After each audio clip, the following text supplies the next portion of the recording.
عايزين ربنا يحميكم من الجن والشياطين ومفيش حد يضركم؟ تعالوا اقول لكم على الدعاء دون بس بعد ما تصلوا على الحبيب. رمضان رمضان رمضان يا حبيب رمضان رمضان.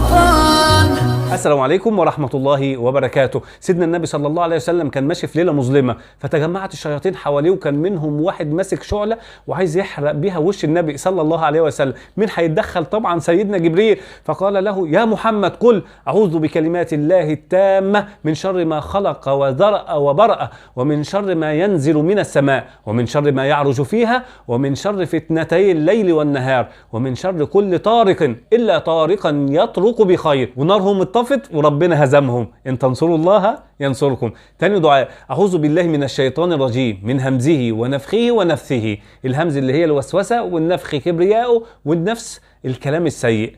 تالت دعاء: وقل ربي أعوذ بك من همزات الشياطين وأعوذ بك ربي أن يحضرون. همزات اللي هي وساوس، يحضرون حضور الشيطان في أي شيء يضرك. انت بس تدعي بدول هتلاقي ربنا قريب منك يحميك ويحفظك ويرعاك ولا يضرك. انت هتعمل ايه بقى؟ احفظوا، كرروا وشيروا. بس كده. سلام عليكم.